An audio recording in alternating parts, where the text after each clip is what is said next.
back to Morris Modified. So with the last video we left you with a bit of uncertainty, not knowing which way to go at the time, so we left you a few images of the rear turbocharger on the back of the 1JZ GTE, showing a bit of compressor wheel wear.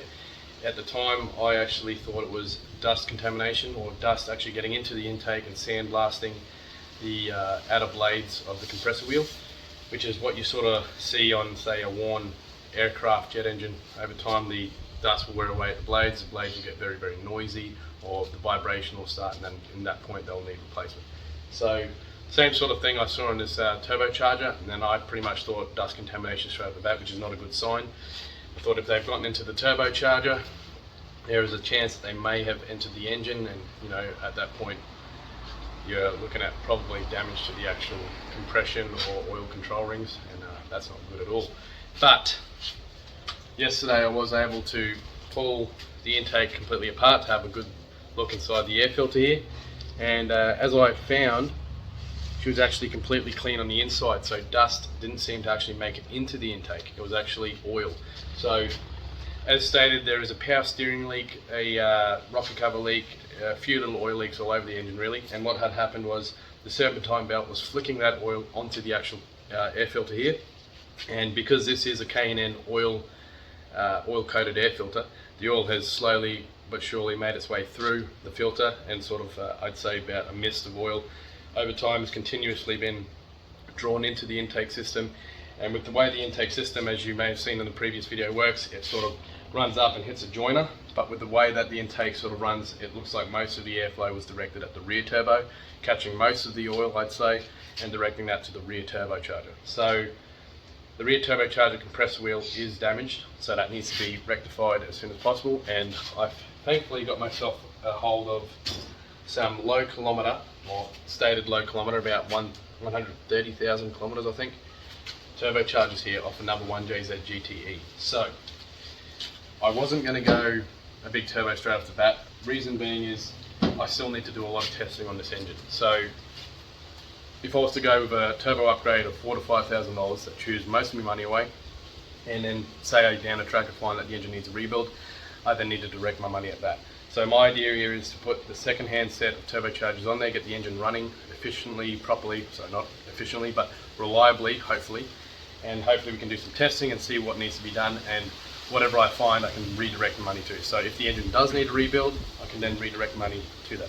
So after doing lots more research, I did confirm that the 1JZ GTE Toyota Soarer you can only get in Japan, and worldwide, America and Australia, you can only get the Lexus SC300, which comes with the 1JZ GTE variable valve timing engine, which doesn't make as much power as the non-variable valve timing engine in this Toyota Soarer. So as again, I'm stoked and I'm in love with this car, and very excited to keep going and chugging along. So yeah, proper Japan domestic market car, so I'm very happy with that. But yeah, we need to keep diving in and keep inspecting and keep this thing rolling, and hopefully get this thing on the road sooner than later. So I'm hoping with what I'm finding, if I can get the turbocharger on, do a complete service, get the timing belt replaced, new coolant pump, new thermostat, new oil pump, which is all here. So I've got the water pump, oil pump, timing belt kit, and a power steering pump. And then what I still need to order and have coming is an alternator, rocker cover gaskets, ignition coils, a complete set, ignition coil lead connectors, and new spark plugs. Once all those things arrive, I should be able to clean up the engine and get it running, and hopefully, fingers crossed, we can do some proper testing and put her under some full boost and see how she goes. Whether she misfires up top, we won't know until we're actually driving her. So yeah, still a bit to go, but hopefully we'll be able to hear that signature 1JZ bloody full boost wastegate noise soon. We'll see how we go. But I've decided I'm also going to keep the blow-off valve, as much as I didn't like it at first. If I can clean up the intake pipe, make it look a little bit better, we'll see how she sounds. If she's not too noisy, I mean, it serves its purpose, and yeah, we'll see how that goes. But as for today, I'll be removing that rear turbo, inspecting it. I've had a good look at the second-hand sets and I'm pretty happy with them so far, but if I could just utilise the rear and keep everything else as spare parts for now, that's the way I'm going to go. So they look good so far. I need to oil them, probably pull all these pipes off, and at this point I believe I'll only be using the rear one, and we'll see how that goes. So I'm happy with the front turbo as I showed in the last video, but the rear turbo is the one that's actually showing damage and wear, so that's the one we'll be focusing on, and hopefully that's a little bit easier than removing the entire setup. So getting a better understanding of the engine, I'm absolutely in love with the thing. I can't believe the engineering was that simple, and it makes it an engine that's really easy to work on. So say you're out at a racetrack and you need to rebuild the engine overnight, you can literally do that with this engine, and it's what you want, especially as an enthusiast. So yeah, I'm very much in love with the 1JZ GT, and I believe I'll fall even more in love with it when I actually get to drive the thing. So I've never actually driven a JZ car. This will be the first car I ever drive with a 1JZ or JZ in general, and I've never actually ridden in a car with a JZ engine. So this will be a first experience all round for me. So a very exciting experience that's still yet to come. So I've got to hold my patience and keep working away and keep sinking some hours, and hopefully we get on the road soon. So I've got all these parts here. They're pretty much all genuine, and they're from Golby's parts. I can't remember where he's from, but I'm pretty sure he's in here in Queensland. And the post was absolutely quick. It was just within 2 days, I think, of ordering, the parts showed up at work, and I can't complain. So Golby's parts, guys, for 1JZs or JZs in general, that's who you got to go to. Absolutely great. So yeah, genuine parts except for the GMB water pump, which I think is OEM quality anyway. Genuine oil pump, genuine power steering pump. Hopefully we can't go wrong and start restoring this 1JZ. So anyway, without further ado, let's pull this engine apart and get these new turbos on.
there you go. Here is the rear turbocharger removed, and as you can see all the way around the edges of these compressor wheel blades where you got those gaps, oddly enough it's almost worn in the same jagged edges all the way around, so they actually almost simulate each other.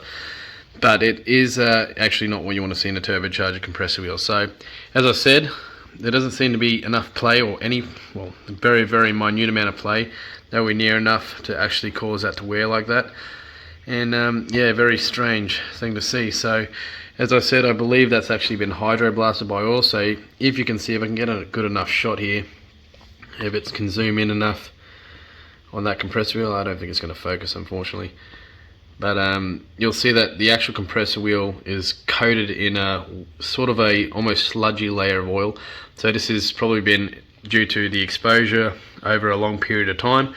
And as you can see around the inlet to the turbo, there's oil all the way around there. So yeah, it's not uncommon to see oil in the intake of a turbocharger. You are going to get some oil travel through the PCV port, or sorry, out of the PCV port, out of the top of the rocker cover. So there's a PCV port there, and if you don't have a catch can, usually you'd put a catch can in place to catch that oil, but if you don't have a catch can, it will find its way into the turbocharger where it's then forced into the engine. And the engine is designed to burn a bit of it, but not excessive amounts, and I'd say this is most definitely an excessive amount. So it's been drawing in oil and forcing it out here into the engine. So you can see there's quite a bit of sludgy looking oil. Don't mind the coolant there, that's actually drips from when I was removing the coolant lines. So yeah, not good, not what you want to see. But anyway, yeah, that's the rear turbo removed. So the turbo that will be going on still needs a bit of a clean up. I'll be hopefully sorting that out this weekend. You know, just a bit of oil and whatnot. It has been exposed to a bit of the elements, so it's been sitting for a little bit. But yeah, as you can see, the edges of these blades are a lot cleaner and a lot smoother all the way around. So ideally this is what you want to see, obviously a little bit cleaner, but yeah, ideally you want to see the compressor blades look in that condition. So not good, and a little bit better. So this turbocharger at this point is only to really get me by, so I can do testing on the 1JZ, see what running conditions she's actually at, and see if she needs money allocated elsewhere first. So the engine will be getting rebuilt. I will be rebuilding the engine at some point, but I do hope to get some hours out of it first. So I'd like to really enjoy it, sort of see what I feel about the turbochargers or the twin turbocharged setup. I do believe more than likely I'll be going to big single. It's just sort of inevitable that I'm going to go that way. But if I do like the torque delivery or power delivery with the twin turbo setup, I may just go bigger twin. So sort of something to play around with. I now have another spare turbo here, so if this one decides to fail or the one on there decides to fail, I've got a spare ready to go. And it also came with a fair few other spares as well, so pick up these turbochargers really cheap as everyone goes big singles. But yeah, not bad.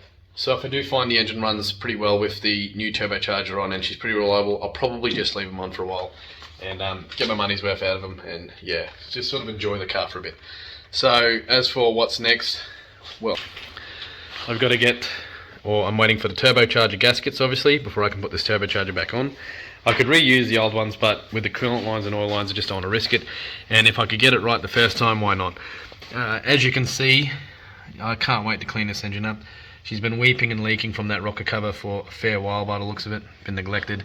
Not the way you want to see a 1JZ, but it happens, and hey, she's going to be looking clean very soon. So anyway, may look at removing this front end now, so pulling the timing belt off, obviously pulling all this apart, replacing the water pump, replacing that power steering pump which is leaking profusely, and yeah, sort of get this side cleaned up.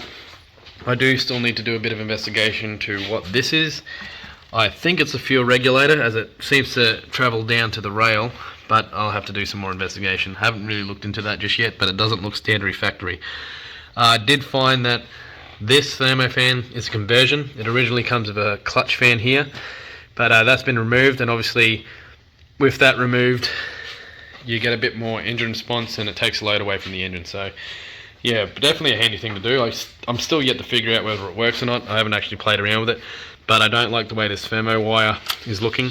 It needs to be hidden. I mean, they put conduit around it, but it's just out in the open. It should be well hidden, I believe. So it actually runs down to this dial here, and obviously this is what you set the temperature at, in which the thermofans kick in. So yeah, a fair bit of testing and a long way to go. But you know, it's part of the hobby. You just enjoy it as you go, and we get to see what this engine will become. So you got to start somewhere, don't you? Anyway, we'll bring this thing back to life, and hopefully she'll purr like a kitten and roar like a lion when she's under boost. We'll see how we go. But anyway, thank you for sticking around to the end of this video. It's probably a bit of a boring video, if anything more of an update.